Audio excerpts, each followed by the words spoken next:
अस्सलाम वालेकुम बच्चे, कैसे हैं सब लोग? होप सो सब ठीक होंगे। आज हम 9th क्लास की chemistry according to new syllabus third chapter देखेंगे उर्दू मीडियम वालों के लिए। So let's start. चैप्टर का नाम है केमिकल बॉन्डिंग।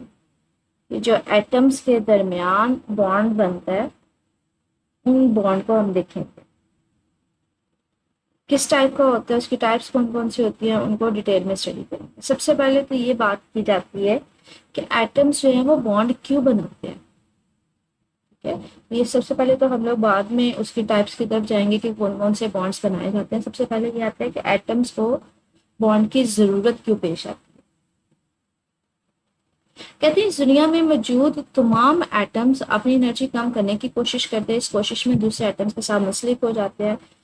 ये अमर कुदरती है क्योंकि इसकी मदद से एटम्स की स्टेबिलिटी में इजाफा होता है।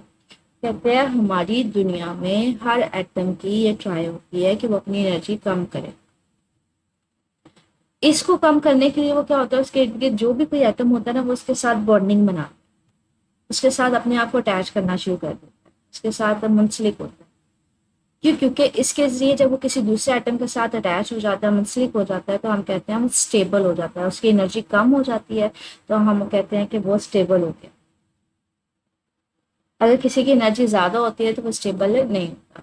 तो याद रखिएगा कि हम लोग यहाँ पे ये कंसीडर करते हैं, अगर इसको डेली लाइफ में कंसीडर करें कि अगर कोई आपने खाना शाना खाया, आपकी एनर्जी ज्यादा है तो आप इधर उधर घूमते फिरते हैं, लेकिन जब आपकी एनर्जी डाउन हो जाती है तो आप चुप करके एक जगह पे बैठ जाते हैं। तो इसको भी इसके साथ रिलेट करवाया जा सकता है कि अगर किसी की एटम जो है वो दूसरे एटम्स के साथ बॉन्डिंग इसलिए करते हैं क्योंकि वो अपनी एनर्जी कम करने की कोशिश कर रहे होते हैं, और एक दफा उनकी एनर्जी जब कम हो जाती है तो वो स्टेबल हो जाते हैं।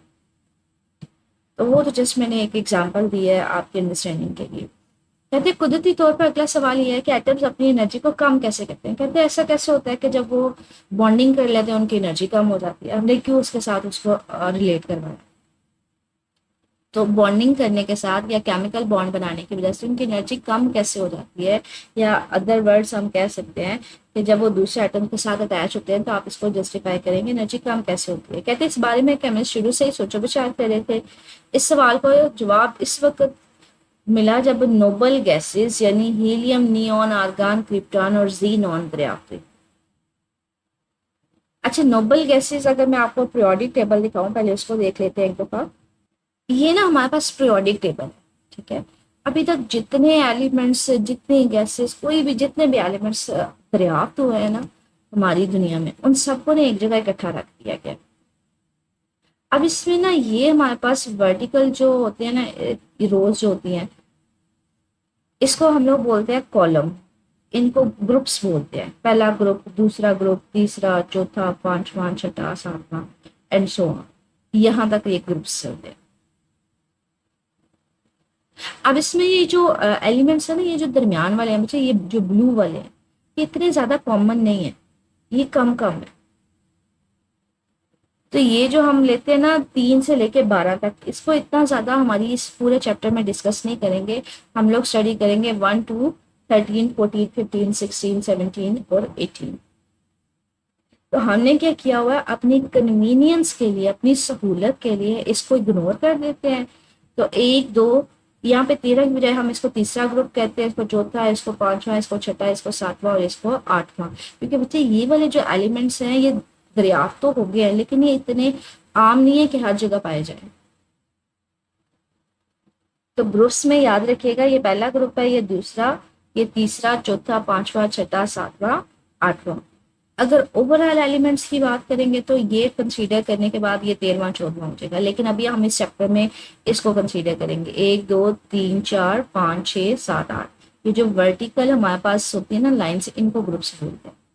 ये भी ग्रुप कहते हैं। इन ग्रुप्स में जो 7वें नंबर की, सॉरी 8वें नंबर की, इनको जो 8वें ग्रुप के एलिमेंट्स होते हैं ना, इनको नोबल गैसेस कहते हैं। नोबल का मतलब है, अगर कंसीडर किया जाए यहाँ पे, वो अपने आप को खुद नोबल कंसीडर करके वो किसी दूसरे एटम के साथ जो है वो बॉन्ड नहीं बनाते। ठीक है, ये जो नोबल गैसेस है ना, ये जो 8वें ग्रुप की एलिमेंट्स हैं, जिसमें हीलियम है, नियॉन है, आर्गन है, क्रिप्टॉन है, जीनॉन है, ये किसी भी दूसरे एटम के साथ मुंसलिक नहीं होती। किसी के साथ भी बॉन्ड नहीं बनाती, ये अपने आप को नोबल समझती हैं या नोबल होती हैं, तो ये अकेले अकेले रहना पसंद है। अब इसको फर्दर उस टॉपिक को देखते हैं। तो यहाँ पे इस सवाल का जवाब हमें कब मिला, यानी नोबल गैसेस जो 8वें ग्रुप की गैसेस थी, जिसमें helium, neon, argon, krypton, xenon दरियाफ्त हुई। 8वें ग्रुप का मतलब होता है जिनके आउटरमोस्ट शेल में 2 इलेक्ट्रॉन्स हो या 8 हो। हीलियम के सबसे बाहर वाले शेल में कितने इलेक्ट्रॉन्स थे, 2 इलेक्ट्रॉन्स थे। बाकी सारे के सारी जो गैसेस थी उनके शेल में कितने इलेक्ट्रॉन्स थे, 8 इलेक्ट्रॉन्स।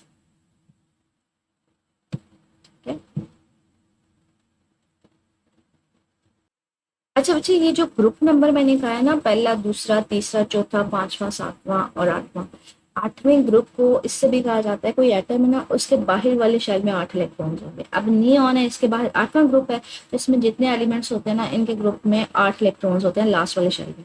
नियॉन के 8 लास्ट वाले शेल में भी 8 इलेक्ट्रॉन्स होंगे, आर्गन के लास्ट वाले शेल में भी 8 इलेक्ट्रॉन्स होंगे, क्रिप्टॉन के भी, जीनॉन के भी, एंड सो ऑन।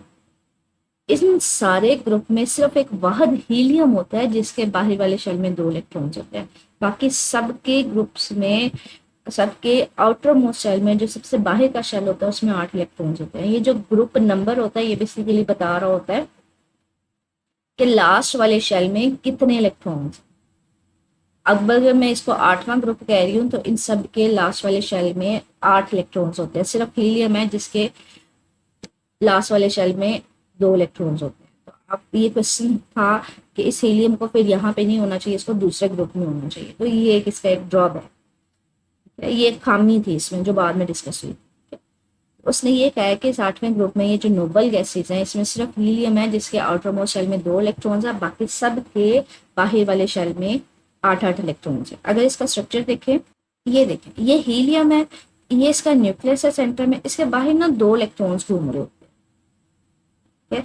इसी तरह से अगर आप देखें कोई आर्गन का स्ट्रक्चर देखें, ये इसके डिफरेंट शेल्स हैं, लेकिन जो सबसे बाहर वाला शेल है ना, इसको आउटरमोस्ट शेल कहते हैं। इसमें कितने इलेक्ट्रॉन्स होते हैं, 1 2 3 4 5 6 7 8, 8 इलेक्ट्रॉन्स होते हैं।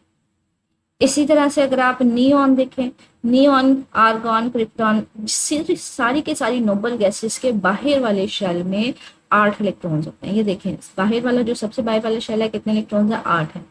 इसके बाहर वाले शेल में भी कितने इलेक्ट्रॉन्स है, 8 है। आर्गन, आगे क्रिप्टॉन हो, उसका भी जो सबसे बाहर वाला शेल होगा 8 होंगे। सिर्फ और सिर्फ एक हीलियम होती है जिसके बाहर वाले शेल में 2 इलेक्ट्रॉन्स होते हैं। बाकी कोई भी नोबल गैस ले ले, सबके आउटरमोस्ट शेल में कितने इलेक्ट्रॉन्स होते हैं, 8-8। तो ये हमारे पास है कि बाकी सारी जो 8वें ग्रुप की या नोबल गैसेज है उन सबके आउटरमोस्ट शेल में कितने इलेक्ट्रॉन्स होते हैं, 8। और ये नोबल गैसेज किसी किस्म का रिएक्शन नहीं देगी। हमें इस बात का इल्म है कि इन गैसेस के एटम्स ना सिर्फ एक दूसरे से मुंसलिक नहीं होते बल्कि एक दूसरे से कोई बॉन्ड नहीं बनाते। तो ये सारी की सारी जो हीलियम गैसेस हैं वो किसी किस्म का बॉन्ड नहीं बनाती, किसी दूसरे एटम के साथ अटैच नहीं होती। तो हमें ये पता चला कि ये तो स्टेबल है, ये तो इस्तेकाम है इसमें। मजीद फिर अगर उन्होंने ये सोचा कि ये तो किसी किस्म का रिएक्शन ही नहीं कर रही, किसी एटम से अटैच ही नहीं हो रही, मतलब क्या है, ये स्टेबल है, ऑलरेडी स्टेबल है। तो ये बात सोची गई कि रिएक्शन ना करने की वजह हीलियम के ब्रूनी शेल में 2 इलेक्ट्रॉन्स और बाकी गैसेस के शेल में 8 इलेक्ट्रॉन्स की मौजूदगी है। उन्होंने कहा कि इसलिए वो रिएक्शन नहीं कर रही कि उनके इलेक्ट्रॉन्स जो बाहर वाला शेल है उसमें या तो 2 है या 8 है। तो इससे ये वाजिया किया उन्होंने, एक असूल बनाया कि किसी भी एटम के बाहर वाले शेल में अगर 2 इलेक्ट्रॉन्स होंगे, ठीक है, या फिर 8 इलेक्ट्रॉन्स होंगे तो वो क्या होगा, वो स्टेबल होगा। तो यहाँ से उन्होंने असूल बना लिया कि अगर किसी भी एटम के बाहर वाले शेल में 2 इलेक्ट्रॉन्स होंगे या 8 इलेक्ट्रॉन्स होंगे तो वो क्या होगा, वो स्टेबल होगा। 2 इलेक्ट्रॉन्स को हम लोग डुप्लेट का नाम देते हैं और 8 इलेक्ट्रॉन्स को हम लोग ऑक्टेट का नाम देते हैं। ऑक्टेट का मतलब होता है 8, डुप्लेट का मतलब होता है 2। तो असूल डुप्लेट रूल या ऑक्टेट रूल है क्या कि अगर किसी एटम के बाहर वाले शेल में 2 इलेक्ट्रॉन्स हों या 8 इलेक्ट्रॉन्स हों तो वो क्या होता है, वो स्टेबल होता है। वो किसी दूसरे एटम के साथ रिएक्शन नहीं करता, उसकी आज़ादी एनर्जी बहुत कम होती है। अब कहते हैं डुप्लेट या ऑक्टेट रूल के फौरन बाद एक और तजवीज़ सामने आई कि एटम दूसरे एटम से इसलिए मुंसलिक होता है क्योंकि वो अपने ब्रूनी शेल या 2 में 2 या 8 इलेक्ट्रॉन्स लेकर हम खुद को मुस्तकीम करते हैं। कहते हैं फिर इसका मतलब है हमने यहाँ से ये बात की कि अगर किसी एटम के बाहर वाले शेल में 2 इलेक्ट्रॉन्स होंगे या 8 इलेक्ट्रॉन्स होंगे तो वो स्टेबल होगा, वो फर्दर रिएक्शन नहीं करेगा, वो मजीद रिएक्शन नहीं करेगा। तो कहते हैं इससे हमने ये अंदाजा लगाया कि एटम बॉन्डिंग क्यों करना चाह रहे होते हैं बाकी के, इसलिए कि वो अपने बाहर वाले शेल में या तो 2 इलेक्ट्रॉन्स पूरे करना चाह रहे होते हैं या फिर 8 इलेक्ट्रॉन्स पूरे करना चाह रहे होते हैं। कहते हैं मिसाल के तौर पर सोडियम एटम के ब्रोनी शेल में 1 इलेक्ट्रॉन है, एटम के लिए इससे काम हासिल करने के लिए 2 रास्ते हैं। कहते हैं फॉर एग्जाम्पल अगर कोई आप एटम देखें ना, सोडियम, ये देखें ये सोडियम का एटम है, इसका जो सबसे बाहर वाला शेल है ना उसमें कितने इलेक्ट्रॉन्स हैं, 1 इलेक्ट्रॉन। अभी हमने ये कहा कि स्टेबल वो वाले होते हैं जिनके बाहर वाले शेल में या तो 2 इलेक्ट्रॉन्स हो या 8 इलेक्ट्रॉन्स हो। कहते हैं अब इसके पास 2 रास्ते हैं। पहली बात कि एक और इलेक्ट्रॉन लेके बाहर से अपना डुप्लेट पूरा कर ले, या फिर 7 और इलेक्ट्रॉन्स लेके बाहर वाले शेल में अपने 8 पूरे कर ले। या इसका ये मुतबादिल भी हो सकता है कि ये जो इसके पास बाहर वाले शेल में 1 इलेक्ट्रॉन है इसको निकाल दे। अब ये निकाल देगा, अब इसका कौन सा शेल हो जाएगा, ये वाला, इसमें तो 8 पूरे हैं ना। एक चीज याद रखिएगा, अगर किसी डुप्लेट और ऑक्टेट में अगर किसी के पास 8 इलेक्ट्रॉन्स होते हैं ना वो ज्यादा स्टेबल होता है। 2 इलेक्ट्रॉन्स हो तो वो भी स्टेबल ही होता है लेकिन ज्यादा 8 वाला होता है। तो बजाय इसके कि ये जो सोडियम है ये इसके पास 1 है, वो 7 और इलेक्ट्रॉन्स लेके अपना ऑक्टेट पूरा करे, ये इसको निकाल देता है। इसका जो पीछे वाला शेल होता है उसमें तो 8 इलेक्ट्रॉन्स पूरे होते हैं। तो यहाँ पे यही बात कर रहा है कि आप क्या करें, सोडियम की एग्जाम्पल ली है कि इसमें बाहर वाले शेल में 1 इलेक्ट्रॉन है, इसके पास 2 रास्ते हैं। पहला ये कि अपना इलेक्ट्रॉन खो दे, कि अपना इलेक्ट्रॉन बाहर निकाल दे, तो उससे जो पीछे वाला शेल होगा उसमें ऑलरेडी 8 इलेक्ट्रॉन्स हैं तो इसका ऑक्टेट पूरा हो जाएगा। या फिर दूसरा ये कि वो 7 इलेक्ट्रॉन जज़ब करे, कि या फिर वो ये कर सकता है कि इसमें 1 है तो वो 7 और ले। याद रखिएगा ऑक्टेट ज्यादा स्टेबल हो, जिसके पास बाहर वाले शेल में 8 इलेक्ट्रॉन्स हो तो वो स्टेबल होता है। तो इसके पास 2 रास्ते हैं, या तो ये अपना इलेक्ट्रॉन भी निकाल दे या 7 इलेक्ट्रॉन्स और लेके या 8 जो बाहर वाला शेल है इसको पूरा करे।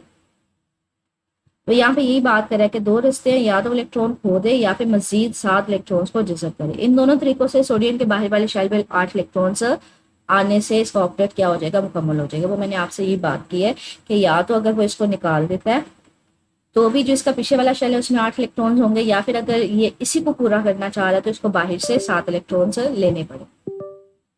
नतीजतन सोडियम एक ऐसा रास्ता अख्तियार करता है कि अपना 1 इलेक्ट्रॉन खोकर दूसरे एटम से बॉन्ड बनाता है। कहते हैं तो ये क्या रेफर कर रहा होता है, बजाय इसके कि ये 7 इलेक्ट्रॉन दूसरों के साथ अटैच होता रहे, ये इसकी सहूलत ही होती है कि अपना ये वाला इलेक्ट्रॉन निकाल देता है।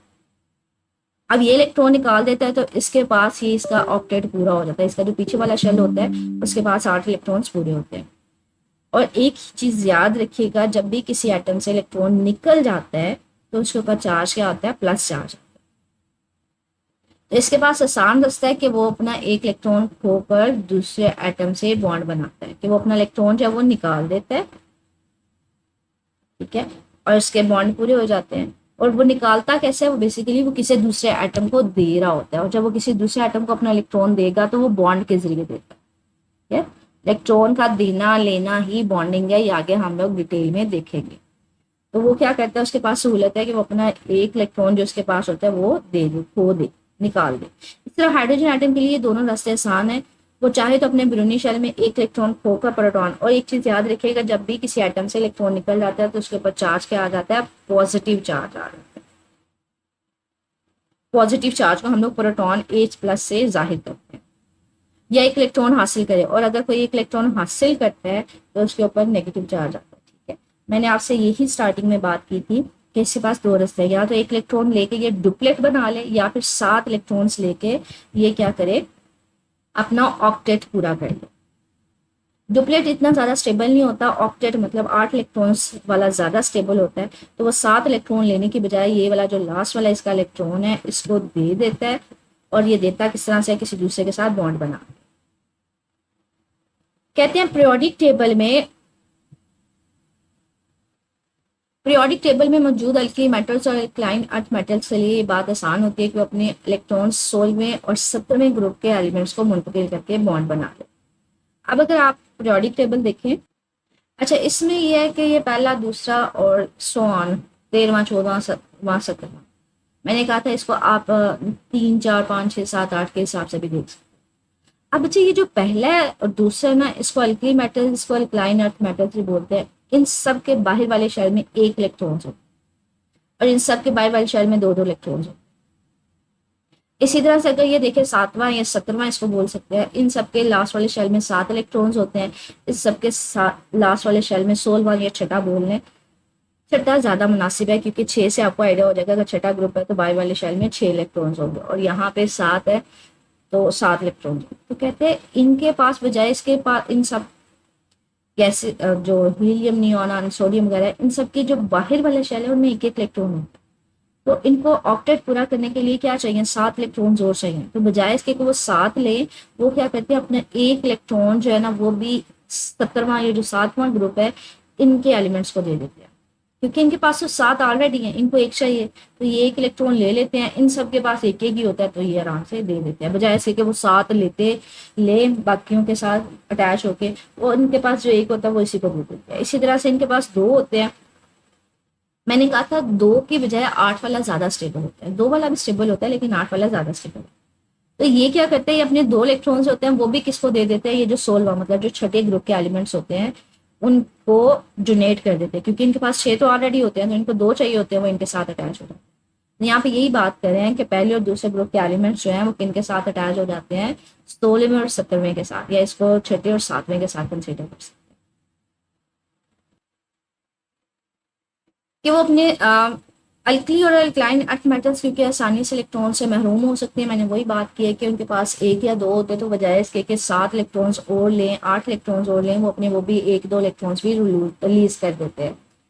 और अगर कोई इलेक्ट्रॉन्स देता है तो उसके ऊपर चार्ज कौन सा आता है, पॉजिटिव चार्ज। तो इसलिए इनको क्या नाम दिया जाता है, पॉजिटिव इलेक्ट्रोपॉजिटिव मेटल्स बोलते हैं। और अगर कोई इलेक्ट्रॉन्स लेता है तो उसके ऊपर चार्ज कौन सा आता है, नेगेटिव। जज़ब करता है तो उसके ऊपर चार्ज कौन सा आता है, नेगेटिव। उसको इलेक्ट्रॉन नेगेटिव बोलते हैं। ठीक है, तो ये एमसीक्यूज याद रखिएगा कि अगर कोई इलेक्ट्रॉन लेता है तो उसके ऊपर चार्ज कौन सा आता है, इलेक्ट्रो पॉजिटिव। और अगर कोई चार्ज लेता है तो उसके ऊपर चार्ज कौन सा आता है, नेगेटिव। अगर जो शुरू में ऑक्टेट के रूल को कामयाबी से केमिकल बॉन्ड को समझने में मदद दी गई, लेकिन बाद के दरियाफ्तों ने साबित किया कि ये असूल इतना भी अहम नहीं है। अच्छा, इसको ये वैसी बात की हुई है कि शुरू में जब ये बात की गई थी ना, केमिस्ट्री डिजाइन की गई थी कह लें, या फिर ये बात कह लें कि स्टार्टिंग में जब रिसर्च हो रही थी तब तो ऑक्टेट रूल को हेल्प दी गई कि बताया गया कि ये इंपॉर्टेंट है, क्योंकि ये हेल्प कर रहा था ये समझने के लिए कि जो एटम्स है वो बॉन्ड क्यों बनाते हैं। बाद में और भी इसके रीजन सी क्यों बनाते हैं, तो इसलिए इसकी इंपॉर्टेंस कम हो गई।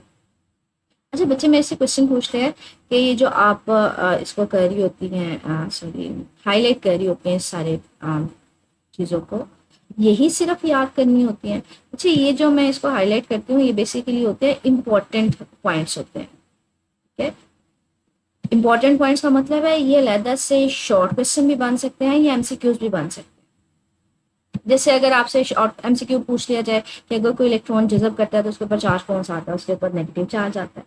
अगर कोई इलेक्ट्रॉन से महरूम हो जाता है उसके ऊपर चार्ज कौन सा आ जाता है, पॉजिटिव चार्ज आ जाता है। ऑक्टेट किसको बोलते हैं, अगर किसी एटम के बाहर वाले शेल में 8 इलेक्ट्रॉन्स हो। डुप्लेट किसको बोलते हैं, अगर 2 इलेक्ट्रॉन्स हो। और डुप्लेट रूल या ऑक्टेट रूल है क्या कि अगर किसी एटम के बाहर वाले शेल में 2 इलेक्ट्रॉन्स या 8 इलेक्ट्रॉन्स होते हैं तो वो स्टेबल होते हैं। इसी को डुप्लेट या ऑक्टेट रूल बोलते हैं। इसके अलावा डुप्लेट का मतलब क्या है, 2 इलेक्ट्रॉन्स। ऑक्टेट का मतलब क्या है, 8 इलेक्ट्रॉन्स। नोबल गैसेस कौन सी होती है, जिनके बाहर वाले शेल में 2 इलेक्ट्रॉन्स या 8 इलेक्ट्रॉन्स हो। इसके अलावा स्टेबिलिटी क्यों, बॉन्डिंग क्यों बनाते हैं एटम्स, क्योंकि उन्होंने स्टेबल होना, एनर्जी कम करनी। ये शॉर्ट क्वेश्चन या एमसीक्यूज बन सकते, ये इंट्रोडक्शन है। ठीक है, ये लॉन्ग क्वेश्चन नहीं है। अब देखिए इस टॉपिक में इंट्रोडक्शन में ये जस्ट इंट्रोडक्शन है, इसमें एमसीक्यूज या चैप्टर के अंदर से शॉर्ट क्वेश्चन बन सकते हैं। तो अभी देखते हैं एक्सरसाइज में इस टॉपिक से रिलेटेड कौन सा शॉर्ट क्वेश्चन है। किस किस्म के एलिमेंट अपने ब्रूनी शेल में मौजूद इलेक्ट्रॉन को आसानी से खो देते हैं और किस किस्म के एलिमेंट्स अपने ब्रूनी शेल में इलेक्ट्रॉन जज़ब करते हैं। ये हमने पढ़ा था कि अल्कली और अल्कलाइन अर्थ मेटल्स, जिसमें पहले और दूसरे ग्रुप के एलिमेंट्स है जिनके पास 1 या 2 इलेक्ट्रॉन्स होते हैं, वो अपने इलेक्ट्रॉन्स आसानी से खो देते हैं, उनके पास प्लस चार्ज आ जाता है।